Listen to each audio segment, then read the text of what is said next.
तब वो दोबारा गया था ट्रंप के पास कि भैया अभी मान नहीं रहे हो, हमको अभी मार पड़ रही है। तब ट्रंप ने जो है संभवतः दोबारा कहा कि जाके दोबारा करो, मैं बात करता हूँ। कि जैसे ही ट्रंप कुछ बोला है उसके 2-3 घंटे बाद जयशंकर ने पलट के कहा है ये झूठ बोल रहा है। जो जयशंकर का पूरा मैं बयान आपको बता रहा हूँ, क्या कह रहा है वो बयान। भारत ने कहा कि अब बात होगी कश्मीर के पीओके पर होगी, और जब तुम हाफिज सईद और अजहर मसूद को सौंपोगे तब होगी। उनको बड़ा जोश आ रहा है, बड़ा दबाव आ गया, बड़ा शर्मनाक स्थिति है। तुम बताओ कम्युनिस्टों कि तुम्हारे लात इतनी जोर से क्यों मारी थी मनमोहन सिंह ने, किसके दबाव में मारी थी 2008 की इसी परमाणु डील में। सर नमस्कार। नमस्कार मनीष जी, दर्शकों को भी नमस्कार। सर पूरी दुनिया सही मायने में जलवा देख रहा है। आज सुबह से ही खबर चल रही है कि किस तरह से न्यूयॉर्क टाइम्स, द गार्डियन ने सबूतों संग छापा कि भारत पाकिस्तान में घुस करके किस तरह से जूते बजाए, वो साक्ष्य और सबूत आए। अब तो ट्रंप ने भी कह दिया है कि भाई इसमें मध्यस्थता में हमारी कोई भूमिका नहीं थी। भारत के जो प्रधानमंत्री मोदी अक्सर कहा करते थे कि मेड इन इंडिया, जिस तुर्की, जिस अमेरिकी चाइनी माल लेकर के कूद रहा था पाकिस्तान, उसने अपनी भी जलालत कराई और अपने आकाओं की भी। इस बीच दुनिया कैसे देख रही है भारत का दम, चौंकते हुए। मनीष जी, बड़ी चर्चा इस बात की हो रही है कि डोनाल्ड ट्रंप अपने बयान से पलट गया। जो अभी 3 दिन से लगातार झूठ बोल रहा था, पूरी दुनिया से बोल रहा था, और कल जाकर वो जिस तरह से सऊदी अरब में गरजा था कि मैंने जो है दोनों को बराबर करा दिया और धंधा व्यापार करने के लिए कहा, दोनों बड़े खुश हो गए। और भारत की तरफ से जीरो टैरिफ का भी प्लान आ गया था कि कोई एक भी टैरिफ नहीं लगेगा। दुनिया भर का ज्ञान उसने बांटा था और सरासर सफेद झूठ बोल रहा था, और उसका जवाब भारत नहीं दे रहा था, जिससे हमारे यहाँ खैराती बंदरों की तरह उछल रहे थे। ये बिल्कुल जैसे जंगली बंदर होते हैं, इधर से उधर कि ये कह दिया ट्रंप ने, वो कह दिया, और भारत जवाब क्यों नहीं दे रहा। भारत जवाब कैसे देता है ये आज पता चला मुझे कि ट्रंप का वो जो बयान पलटा है, जो उसने पलटा खाया है कि मैं कोई मध्यस्थता नहीं कर रहा था, मेरा कोई लेना देना नहीं, मैंने तो मदद की थी, और वो अब सच बोल रहा है। ये भी बता दूं क्योंकि ये बात तो एकदम वो पहले बता चुका था, और जब उसने सफाई दी तो उसने कहा कि मैंने मध्यस्थता नहीं की, मैंने मदद की। तो मदद तो उसने की ही थी कि पाकिस्तान उसके बाद रोने गया था कि बचाओ मुझे मार पड़ रही है, तो कहा तक जाओ तो पहले डीजीएमओ से बात करो, तब उसके बाद बात होगी। और डीजीएमओ ने हमारे फटकार के उसको भगा दिया था, ये भी दर्शक समझ लें। तब वो दोबारा गया था ट्रंप के पास कि भैया अभी मान नहीं रहे हो, हमको अभी मार पड़ रही है। तब ट्रंप ने जो है संभवतः दोबारा कहा कि जाके दोबारा करो, मैं बात करता हूँ। तब ट्रंप ने कहा कि इसकी सुन लो। तो जो मध्यस्थता वाली बात थी वो तो किनारे हो गई, लेकिन ट्रंप पलटा क्यों। ये इतना बड़ा ड्रामेबाज 3 दिन से ड्रामा कर रहा था, उसका मनीष जी सबसे बड़ा कारण, और मैं फिर वही कहूंगा कि इसमें प्रधानमंत्री मोदी ने अपने एक नवरत्न को आगे किया जिसका लोहा पूरी दुनिया मानती है। और वो जयशंकर का अपना एक स्टाइल है। लेकिन जयशंकर का जो बयान आया मैंने जब अभी 6-7 घंटे पहले तक अखबारों में छपा है कि जयशंकर ने 2 टुकड़े कहा, जो वो एक बड़ा जीरो टैरिफ वाला बड़ा लाद रहा था कि मेरे दबाव में आ गया जीरो टैरिफ ही हो। तो जयशंकर ने खुलकर कहा कि अभी ऐसा कुछ नहीं है, कोई हमने फैसला नहीं किया है, और हम अभी सारी चीजों को देखकर फैसला करेंगे। कोई जीरो टैरिफ नहीं, और हम ऐसा कोई भी समझौता नहीं स्वीकार करेंगे जिससे दोनों का परस्पर लाभ ना होता हो। तो वो जो एक तरफा लड़ा जा रहा था ट्रंप, उसको 2 टुकड़े देश का विदेश मंत्री ने जब जवाब दिया, तो ट्रंप मनीष जी वो उस टाइप का है। अभी तो इस पर हम लोग बात करेंगे कि ट्रंप वाला है कि गुंडा से नहीं होता सड़क का, कि अगर डर जाए तो डरा दो, और अगर कोई सामने पड़ा वाला भारी पड़ जाए तो हाथ जोड़ के माफी मांग लो, हमसे गलती हो गई, हमारा तो मूड ही नहीं था। तो ट्रंप जो 2-3 दिन से लगातार झूठ बोल रहा था, और भारत की तरफ से जो चुप्पी थी उसका उसने बड़ा गलत अंदाज लगा लिया, और उसी वजह से आज वो जाके सऊदी अरब में भी उल्टा सीधा कल बोला था। तो आज जयशंकर मैंने दिखाई है, सबसे पहला मैंने ट्वीट डाला, दर्शक उसको देख लें, और तब आपकी समझ में आएगा जयशंकर ने किया क्या है। और जयशंकर के तेवर बता रहे थे कि डोनाल्ड ट्रंप को एक तरह से उन्होंने उठा के कोने में डाल दिया था कि तुम्हारे कहने से भारत नहीं टिकने वाला। उनकी वही भाषा थी जो S-400 के समय नरेंद्र मोदी की थी। जरा दिखा दीजिए, मैं बताता हूँ आपको। छोटे से उसका है कि विदेश मंत्री एस जयशंकर ने गुरुवार को अमेरिकी राष्ट्रपति डोनाल्ड ट्रंप के इस दावे पर प्रतिक्रिया व्यक्त की कि भारत ने वस्तुतः शून्य टैरिफ के साथ व्यापार समझौते की पेशकश की। ये कह रहा था कि डोनाल्ड ट्रंप कि भारत ने जीरो टैरिफ की बात की है हमसे, हमको पेशकश की है। उन्होंने कहा कि चल रही वार्ता जटिल है और अंतिम से बहुत दूर है। जयशंकर ने संवाददाताओं से बात करते हुए कहा, भारत और अमेरिका के बीच व्यापार वार्ता चल रही है। ये जटिल वार्ताएं हैं, जब तक सब कुछ तय नहीं हो जाता तब तक कुछ भी तय नहीं होता। कोई भी व्यापार सौदा परस्पर लाभकारी होना चाहिए, इसे दोनों देशों के लिए कारगर होना चाहिए। व्यापार सौदे से हमारी यही अपेक्षा है।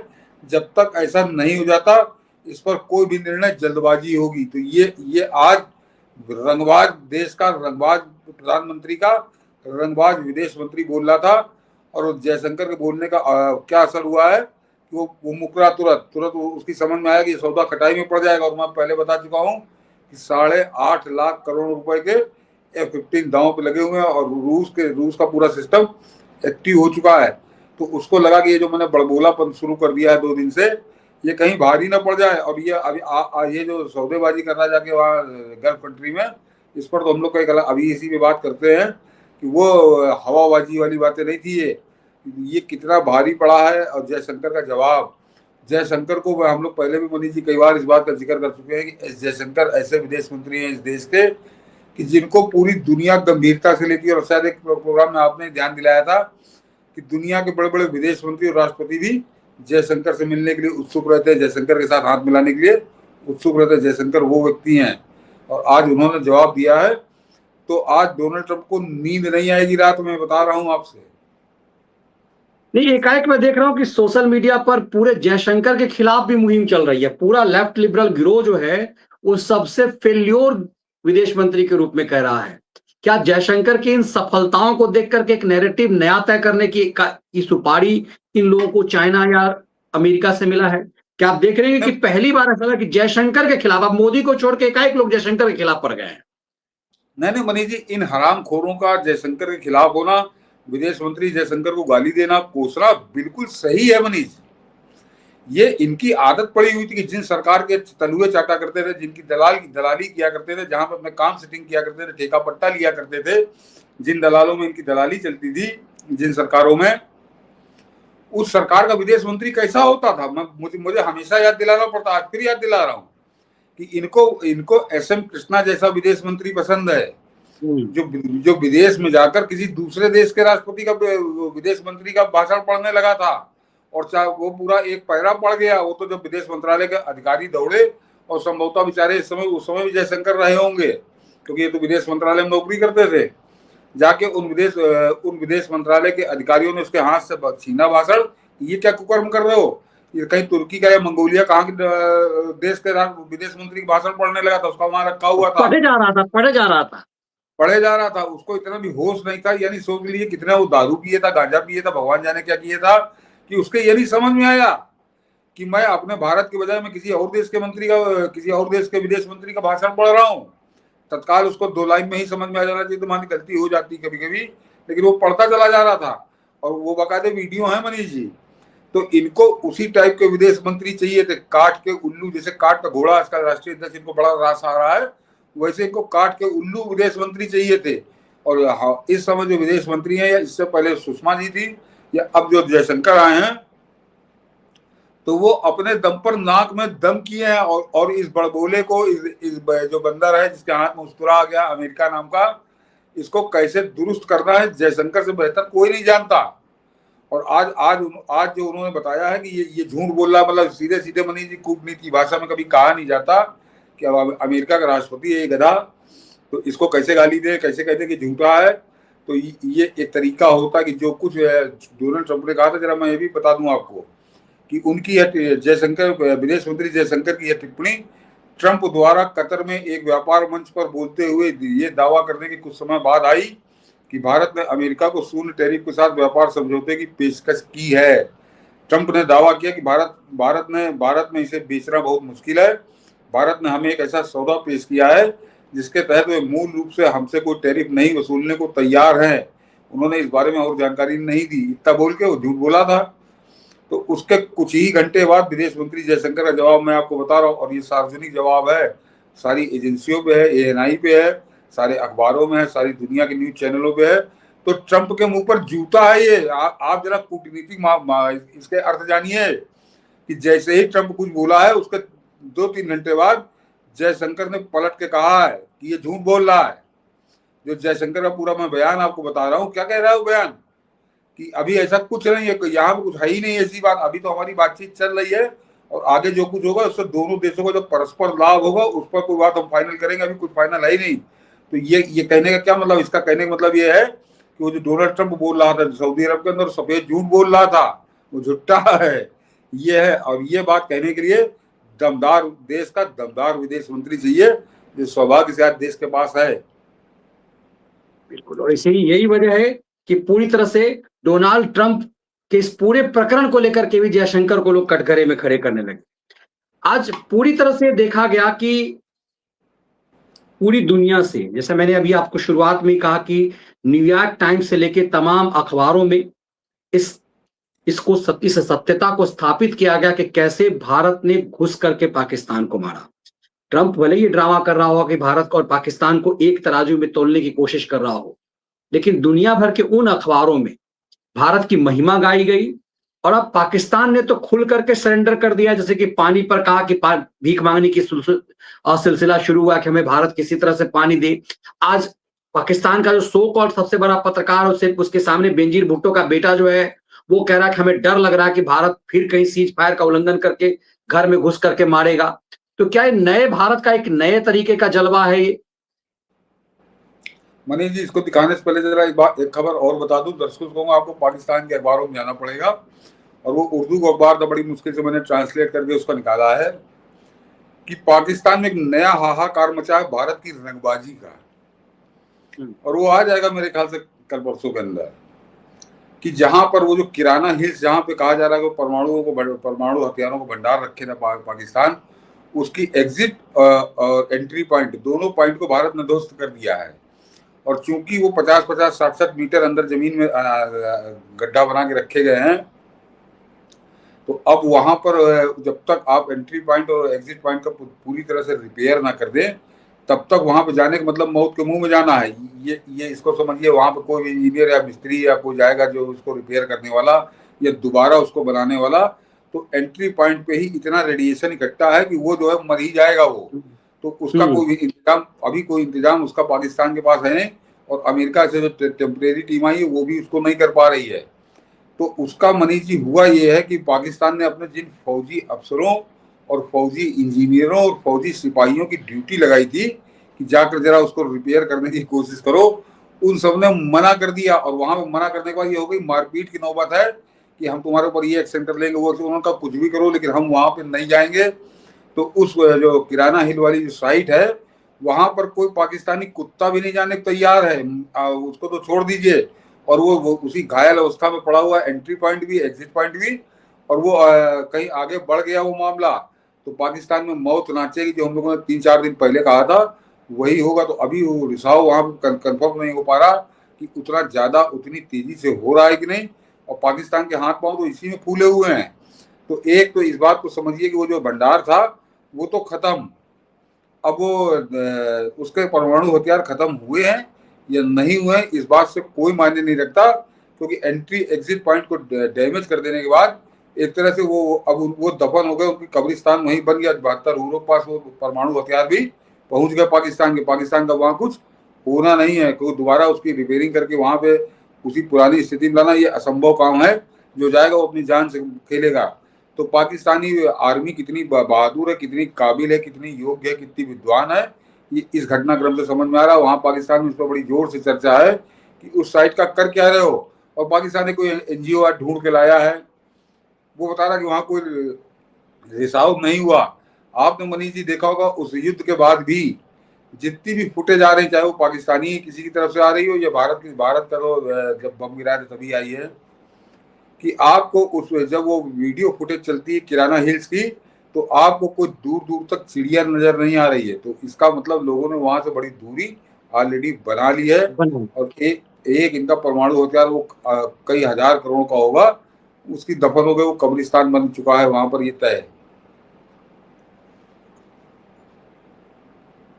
लेकिन एक चीज से यदि शुरू करें कि इस बयान को सुने बिना कि ये जो ट्रंप का बयान है, इसके बाद जो लगातार नैरेटिव बन रहा था, क्या ये भारत के दबाव में ट्रंप ने बोला है? But I sure as hell helped settle the problem between Pakistan and India last week,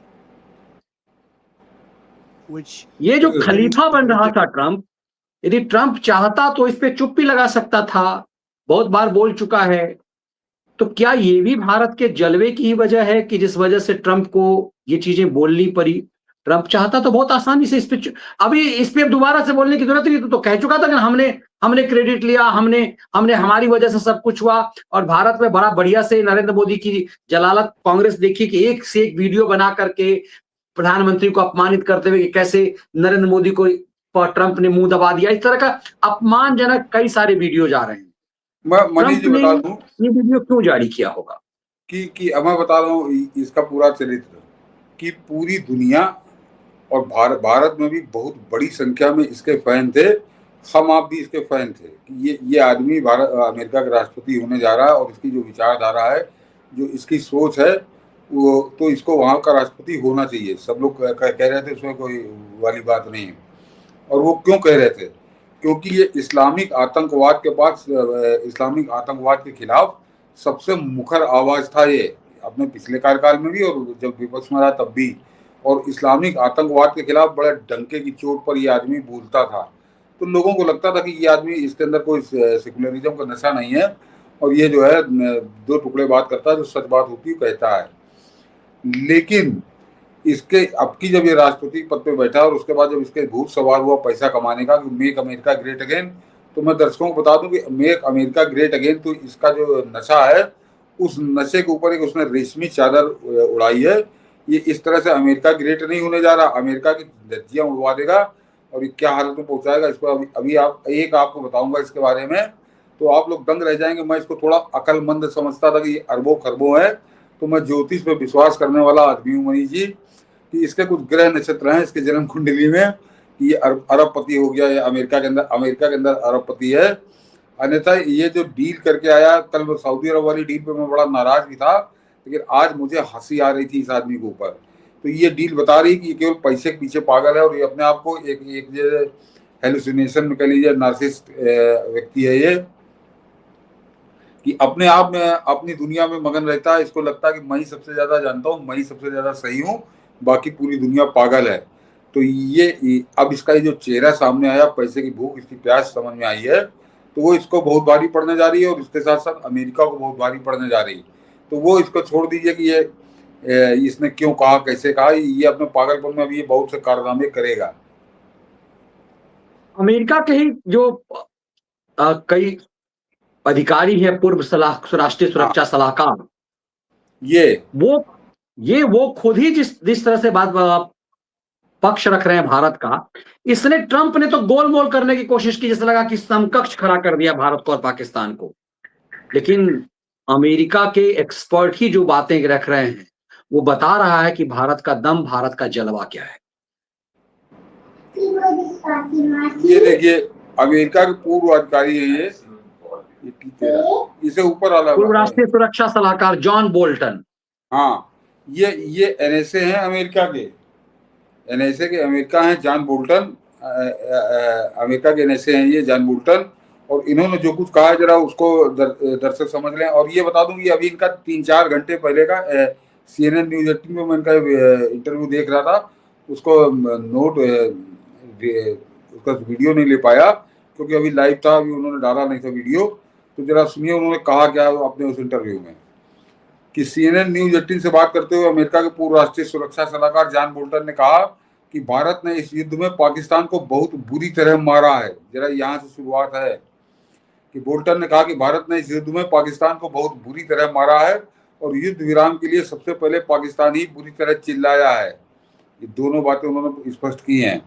नई दिल्ली को उन लोगों के खिलाफ जवाबी कार्रवाई करके आत्मरक्षा का वैध अधिकार है जिनके बारे में उसे विश्वास है कि वे कश्मीर में आतंकवादी हमलों के पीछे या उसका समर्थन कर रहे हैं। जरा ये साथ में लगाया है जॉन बोल्टन ने, जिनके बारे में उसे लगता है कि वे कश्मीर में आतंकवादी हमलों के पीछे या उनका समर्थन करने वाले हैं। बोल्टन ने कहा कि भारत के सटीक हमले केवल उन जगहों तक सीमित थे जहां उन्हें लगता था कि आतंकवादी शिविर या ऐसी जगहें हैं जो सीमा पार आतंकवादी गतिविधियों में मदद करती हैं। बोल्टन ने कहा कि हमें ऐसी दुनिया में नहीं रहना चाहिए जहां निर्दोष लोग आतंकवाद के शिकार हों। अमेरिका को डर है कि पाकिस्तान पर चीन का प्रभाव बढ़ रहा है, जो हम में से किसी के लिए भी अच्छा नहीं है। ये जॉन बोल्टन वाला का ये आपने स्टेटमेंट मनीष जी सुन लिया। और अब जरा दर्शकों को एक बात और बता दूं, जिस समय नरेंद्र मोदी ने पुलवामा की एयर स्ट्राइक की थी, पुलवामा के बाद बालाकोट की एयर स्ट्राइक की थी, उस समय अमेरिका के एनएसए यही जॉन बोल्टन थे। तो ये आदमी सुलझा हुआ व्यक्ति है। ये बालाकोट के समय तो ये एनएसए थे। अब ये पूर्व होगा क्योंकि बौखल आ गया यहाँ पे राष्ट्रपति, तो अब इनको जगह नहीं मिली है वहां पर। लेकिन जॉन बोल्टन आज भी इनका स्टैंड वही है जो 2019 में था, और वो इसलिए वो बिल्कुल सच बोल रहे हैं। और मैं बताया कि बहुत बुरी तरह मारा है पाकिस्तान ने, तो अब जरा पाकिस्तान को मारा है भारत ने, तो आप जरा सोच लीजिए कि असलियत क्या है। और अब पूरी दुनिया इस बात को कह रही है, और जॉन बोल्टन अकेले नहीं है। जरा ऊपर आ जाइए मनीष जी, जॉन बोल्टन अकेले व्यक्ति नहीं है। एक और बताता हूँ, पेंटागन का अमेरिका का अधिकारी, रक्षा अधिकारी मार्को रूबिन, जरा मार्को रूबिन को सुनिए कि अमेरिका के पूर्व अधिकारी और अमेरिकन एंटरप्राइज इंस्टीट्यूट के सीनियर फेलो माइकल रूबिन ने एएनआई को दिए एक इंटरव्यू में कहा है कि पाकिस्तान, जरा मनीष जी मजा आ जाएगा दर्शकों को, कहूंगा दर्शकों को कि आपको गर्व होगा अपनी सेना पर, कि सीनियर फेलो माइकल रूबिन ने एएनआई को दिए एक इंटरव्यू में कहा है कि पाकिस्तान की सेना इस बात से बच नहीं सकती कि उसने यह युद्ध बुरी तरह से हारा है। उन्होंने पाकिस्तान की तुलना एक डरे हुए कुत्ते से की जो अपनी दुम दबाकर भाग रहा है। ये बात पेंटागन का अफसर अमेरिका का बोल रहा है। इसको जरा ध्यान रखिए, कोई संघ वाला नहीं बोल रहा, कोई भाजपा वाला नहीं बोल रहा, कोई यहाँ हिंदुस्तान का कोई पत्रकार नहीं बोल रहा। ये वो लोग हैं जिनका पूरा जीवन इसी तरह की स्थितियों पर नजर रखने में गुजर जाता है, और वो कह रहे हैं कि भारत इतनी बुरी तरह से हारा है पाकिस्तान भारत से कि अब वो डरे हुए कुत्ते की तरह दुम दबाकर भाग रहा है मैदान से। उनके अनुसार पाकिस्तान अब केवल युद्ध विराम की भीख मांगता हुआ नजर आ रहा है। ये और आगे वो बोल रहे हैं कि अब नजर आ रहा है क्योंकि भारत ने उसकी सैन्य संरचना को बुरी तरह नुकसान पहुंचाया है, और पूरी दुनिया का ध्यान अब पाकिस्तान की तरफ से आतंकवाद को समर्थन देने की नीति पर केंद्रित हो गया है। ये नीचे खबर है, यही है मनीष जी खबर, ये मैंने ट्वीट बता दिया, यही इसका सार है। तो ये तो आपको अमेरिका के जो तो बड़े अधिकारी हैं वो बता रहे हैं कि कैसे कुत्ते तरह। अच्छा मैं पढ़े देता हूँ कि भारत और पाकिस्तान के बीच हालिया तनाव और सैन्य संघर्ष में इंडिया ने एक बार फिर यह साबित कर दिया है कि वो आतंकवाद के खिलाफ सिर्फ कड़े शब्दों में नहीं बल्कि ठोस कार्रवाई से जवाब देता है। भारत ने जिस तरह से ऑपरेशन सिंदूर के तहत पाकिस्तान को धोया है, उसकी अंतर्राष्ट्रीय स्तर पर भी सराहना हो रही है। इसी बीच अमेरिका के पूर्व अधिकारी और अमेरिकन एंटरप्राइज इंस्टीट्यूट के सीनियर फेलो माइकल रूबिन ने कहा कि भारत ने न केवल सैन्य रूप से बल्कि कूटनीतिक स्तर पर भी स्पष्ट और ठोस जीत दर्ज की है। उन्होंने कहा कि पाकिस्तान अब झूठ और भ्रम की दुनिया में नहीं रह सकता, क्योंकि भारतीय सेना ने उसके आतंकी ढांचे को ध्वस्त कर दिया है। माइकल रूबिन ने एएनआई को दिए एक इंटरव्यू में कहा कि पाकिस्तान की सेना इस बात से बच नहीं सकती कि उसने यह युद्ध बुरी तरह से हारा है। उन्होंने पाकिस्तान की स्थिति की तुलना एक डरे हुए कुत्ते से की जो अपनी दुम दबाकर भाग रहा है। उनके अनुसार पाकिस्तान अब केवल युद्ध विराम की भीख मांगता हुआ नजर आ रहा है, क्योंकि भारत ने उसकी सैन्य संरचना को नुकसान पहुंचाया है, और पूरी दुनिया का ध्यान अब पाकिस्तान की तरफ से आतंकवाद को समर्थन देने की नीति पर केंद्रित हो गया है। यानी पाकिस्तान ग्लोबल आई के सेंटर में आ चुका है।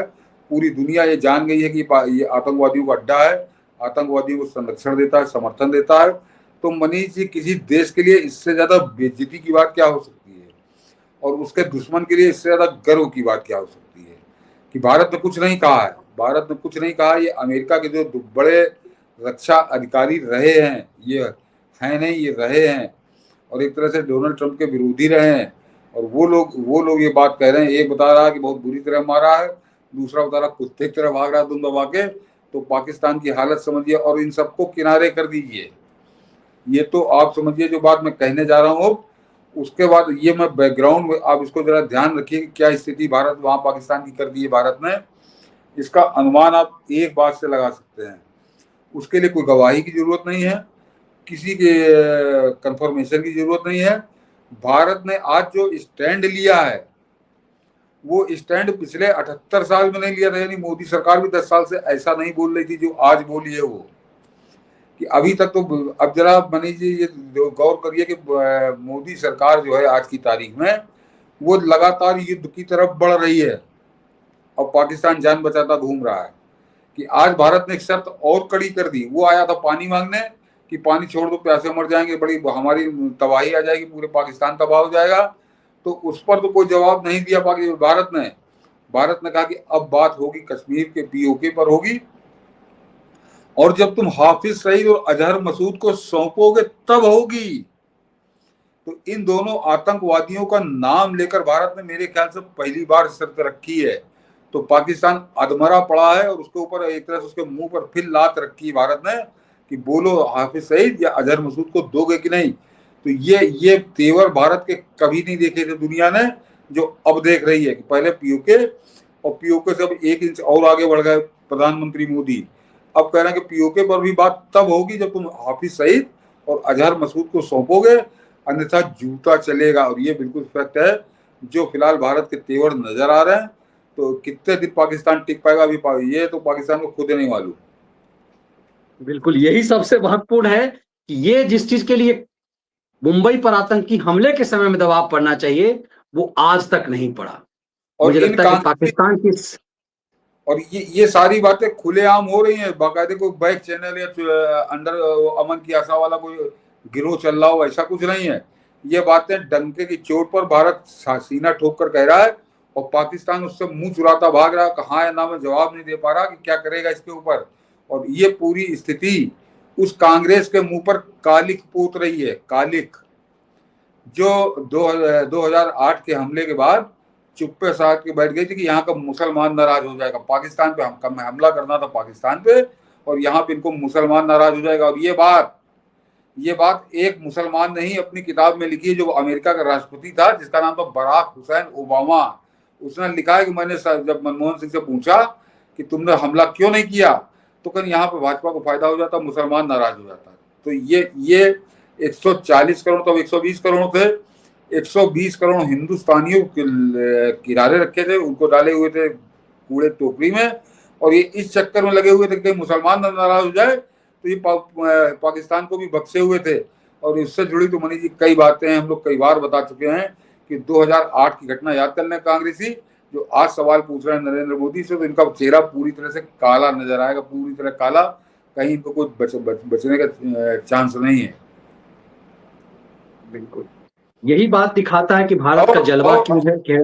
और जरा एक और बता दूं मनीष कि बड़ा बता रहे हैं कि कूटनीतिक दबाव, कि ट्रंप का दबाव आ गया, प्रधानमंत्री मोदी पे दबाव आ गया, प्रधानमंत्री मोदी दब गए और जवाब नहीं दे रहे हैं, फलाना नहीं हो रहा, ढिमाका नहीं हो रहा। जवाब आज जयशंकर ने दे दिया, प्रधानमंत्री मोदी तक तो नौबत ही नहीं आई। और उस जवाब का असर क्या है कि वो जो डोनाल्ड ट्रंप कैसा पलटा है ये आप लोगों ने देख लिया। कि कल तक जो बता रहा था आज उसका उल्टा बता रहा है। तो 24 घंटे के अंदर उसके कान किसने ऐंठे, किसने उसकी बुद्धि शुद्धि की, अब आसानी से अनुमान लगा सकते हैं। लेकिन दबाव क्या होता है, और ये पूरा विपक्ष, पूरा इंडी गैंग मनीष जी इसके लपेटे में है, पूरा इंडी गैंग। कि उस जो हमला हुआ था बंबई में, उससे पहले जरा चले जाइए, उससे 4-5 महीने पहले चले जाइए। एक हमला इस देश की संसद पे हुआ था जब नोट उछाले गए थे, कैश फॉर वोट कांड हुआ था। तो किस बात पे हुआ था? वो परमाणु डील पे हुआ था, जो अमेरिका के साथ परमाणु डील करनी थी। और वो काम कराया था मनमोहन सिंह ने कराया था, जिसको संजय बाबू ने अपनी किताब में लिखा, जो उनके मीडिया एडवाइजर हुआ करते थे। तो ये जरा कांग्रेसी आकर बताएंगे कि वो जो परमाणु डील की थी मनमोहन सिंह ने, कम्युनिस्टों को लात मार दी थी, फुटबॉल की तरह उछल के गिरे थे कम्युनिस्ट, उनको भगा दिया था, कोई पास में कोई बहुमत नहीं था। और ये जो अखिलेश यादव बड़ा उछल रहे हैं, रामगोपाल यादव बड़ा उछल रहे हैं, ये जरा बताएंगे कि 2008 में जो गाली दे रहे थे उस डील से पहले तक मनमोहन सिंह को और कांग्रेस को, अचानक इनके कान किसने ऐंठे थे कि एकदम से रातों रात इनका हृदय परिवर्तन हुआ। इनको लगा परमाणु डील तो बड़ी अच्छी है, परमाणु डील के बिना तो भारत का गुजारा ही नहीं होगा। और ये जाकर खड़े हो गए थे मनमोहन सिंह के बगल में जाकर इन्होंने उस परमाणु डील के पक्ष में वोट डाला था। अमर सिंह जेल चला गया था पैसा ऐसा देकर सांसदों को तोड़ने में। तो इतनी जल्दी इतना क्या जरूरी था? वो जरूरी इसलिए था क्योंकि ओबामा का डंडा चल रहा था, ओबामा का दबाव चल रहा था, पूरी दुनिया जान गई उसको, पूरी दुनिया जान गई, पूरा देश जान गया। तो जब दबाव पड़ता है तो ऐसे हाहाकारी फैसले होते हैं, ऐसे हाहाकार मचा के होते हैं, जल्दबाजी फैसले होते हैं, हड़बड़ी फैसले होते हैं, और नाक कटती है संसद के अंदर जब नोटों की गड्डियां उछलती हैं और राजदीप सरदेसाई जैसा चोर पत्रकार जब उस स्टिंग ऑपरेशन को छुपा लेता है। और ये सारा काला चिट्ठा संजय बारू अपनी किताब में आज से 10 बरस पहले लिख चुके हैं, और आज तक राजदीप सरदेसाई, पृथ्वीराज चौहान जी, ये इनके नाम लिखे हैं मनीष जी, इनके नाम से खबर, वो पूरा उन्होंने चैप्टर लिखा है कि वो पृथ्वीराज चौहान, राजदीप सरदेसाई, सोनिया गांधी, मनमोहन सिंह तो मर गया लेकिन अभी मरा 4-5 महीने पहले, ये वो अपनी किताब में 10 साल पहले लिख चुके हैं। किसी ने आकर चैलेंज नहीं किया तो मुकदमा करना तो बड़ी दूर की बात है कि कोई कह देता कि ये झूठ है। तो ये बताओ कि पूरा आत्मसम्मान, पूरा स्वाभिमान सब ले जाकर ओबामा के चरणों में ऐसा रख दिया था कि देश की संसद के अंदर नंगा नाच हो रहा था, लाखों रुपए के नोटों गड्डियां उछल रही थी। किसके दबाव में उछल रही थी? ये राहुल गांधी बताएगा, ये भी तो घोड़ा था, ये घोड़ा था, ये भी तो वहां मर रहा था उसी संसद के अंदर, ये कहीं बाहर थोड़ी था, ये संसद का सदस्य था। और सन 70 की पैदाइश है इसकी, दर्शकों को याद दिला दूं। ये कोई ऐसा नहीं कि कोई निप्पल से दूध पीता था, 12 से 8-10 साल का लड़का था, इसको तमीज नहीं थी। ये भी उसी संसद के अंदर था, यानी 70 से जोड़ लीजिए तो 38 बरस का था। अगर इसकी शादी हो गई होती तो इसके लौंडे होते 13-14 साल के, इसकी शादी नहीं हुई तो ये था। तो 38 बरस का घोड़ा, इसको याद नहीं है कि किसका दबाव था, कैसा दबाव था, कितना शर्मनाक दबाव था। पूरे देश की संसद कलंकित हुई थी, जो आज तक इतिहास में कभी नहीं हुआ। वो दबाव भूल कर कांग्रेसी यहाँ अनुमान लगा रहे, अरे वो तो ओबामा ट्रंप का दबाव आ गया, अमेरिका का दबाव आ गया, फलाना हो गया, ढिमाका हो गया। तो वो तो जवाब आज दे दिया जयशंकर ने। तुम बताओ कि 2008 में किसका दबाव था? जब तुम्हारे पास बहुमत नहीं था तो किसका दबाव था? तुम परमाणु डील कर रहे थे। तो वो ये अखिलेश यादव बताया कि मुलायम सिंह यादव को ऐसा कौन सा सपना रातों रात आ गया था कि पलट के जाके एकदम मनमोहन सिंह के साथ खड़े हो गए थे। अमर सिंह को जेल जाना पड़ा था, रेवती रमन सिंह के बकायदे स्टिंग ऑपरेशन में फोटो आई थी नोटों गड्डी देते हुए। तो ये जरा ये सफाई बताएं, ये कांग्रेसी बताएं, दबाव वो होता जो दुनिया ने देखा था। बिल्कुल, और इसीलिए दुनिया देख रही है आज भारत का दम कि ट्रंप जो है अप्रत्यक्ष रूप से कैसे घुटने के बल है। वो कम्युनिस्ट, हालांकि बच्चे तो बड़े बच्चे कुछ बच्चे हैं, जैसे वो रोटी कुछ बच जाती खाने के बाद में, वो वाली हैसियत में है कम्युनिस्ट, लेकिन बच्चे हैं अभी, उनको बड़ा जोश आ रहा है कि बड़ा दबाव आ गया, बड़ा शर्मनाक स्थिति है। तुम बताओ कम्युनिस्टों कि तुम्हारे लात इतनी जोर से क्यों मारी थी मनमोहन सिंह ने, किसके दबाव में मारी थी 2008 की उसी परमाणु डील में? कि छिटक 62 मनीष जी थे इनके सांसद उस वाली संसद में, और इनके इतनी जोर से लात मारी थी मनमोहन सिंह ने, कोई दया रहम नहीं की थी कि कोई यहाँ गिरा कोई वहां गिरा, उसके बाद से आज तक पलट नहीं पाए। तो क्यों मारी गई थी? तुम्हारे लात क्यों मारी थी मनमोहन सिंह ने? कोई दबाव था कि तुमको शौकिया लात मारी थी? तुम शौकिया लात खा रहे थे? ये बेशरम लोग, ये बेशर्मों को पूरा गिरोह आज आ रहा है। नरेंद्र मोदी के ऊपर दबाव पड़ रहा है। नरेंद्र मोदी पे दबाव नहीं पड़ रहा, नरेंद्र मोदी ने दबाव उल्टा डाल दिया है डोनाल्ड ट्रंप पे आज जयशंकर के इस बयान के बाद कि आगे भारत के साथ संधंधा करना है कि नहीं करना। और मैं इसको फिर बता दूं मनीष जी, मैं इस जब से चला है पाकिस्तान वाला तब से मैं कर चुका हूँ जिक्र, आज फिर जिक्र किए दे रहा हूँ कि अमेरिका के साथ धंधा टूटने का रोया भर भी फर्क नहीं पड़ेगा हिंदुस्तान को। और उसका उदाहरण, उसका परिणाम हमको पिछले 2 साल से रूस दिखा रहा है कि अमेरिका नहीं, पूरा यूरोप सब मिलकर उसके खिलाफ खड़े हैं। और उसका मैं एक ही पैमाना जानता हूं कि उसका रूबल 2 साल पहले जितने उसकी हैसियत थी, वही हैसियत उसके रूबल की आज है। 83 रूबल का तब भी था डॉलर, और आज भी 83-84 रूबल का ही डॉलर है। उसका रोया नहीं फाड़ पाए हैं, जबकि रूस कायदे से इकोनॉमी में हमसे बहुत छोटा है। और ये जो और एक और बता दूं दर्शकों को, हालांकि उसकी खबर आ रही कि अभी डोनाल्ड ट्रंप के लात एक बहुत जोर से घुमा के एप्पल फोन बनाने वालों ने भी मार दी है। उन्होंने कहा कि कोई समझौता नहीं होगा, भारत के साथ जो हमारा समझौता है वही चलेगा, कोई फिलहाल ट्रंप की बकवास से कोई फर्क नहीं पड़ना। 1 लाख तो एप्पल ने मार दिए घुमा के। लेकिन एप्पल वजह से कितने लोग यहाँ आईफोन इस्तेमाल करते हैं, एप्पल की कितनी बड़ी मार्केट है। जो इस्तेमाल करते हैं वो रोते हैं, हमने भी इस्तेमाल किया, कूड़े में पड़ा हुआ है वो। कि हिंदुस्तान में आज की तारीख में कम से कम 100 करोड़ मोबाइल बन रहे हैं, 100 करोड़। हिंदुस्तान दुनिया का दूसरा, चीन के बाद दूसरा सबसे बड़ा हब बन गया है मोबाइल का।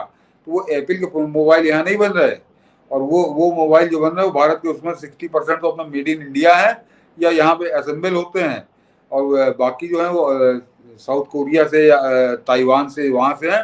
वो लोग को पलट के इसके ऊपर ध्यान भी नहीं देते अमेरिका के ऊपर, डोनाल्ड ट्रंप ने क्या बका और क्या नहीं बका। तो ये आदमी अपनी बेइज्जती कराने में आमादा हो गया है। मैंने कहा ना, बंदर के हाथ में उस्तरा आ गया है कि जिस उसके उस्तरे का नाम है अमेरिका, ये बन बैठ गया वहां पर राष्ट्रपति कुर्सी पे, और अभी नाश करने लगा। अभी 3-4 महीने तो इसने दबाए रखा अपने आप को, लेकिन अब इसकी पशु प्रवृत्ति उभर के सामने आ रही है।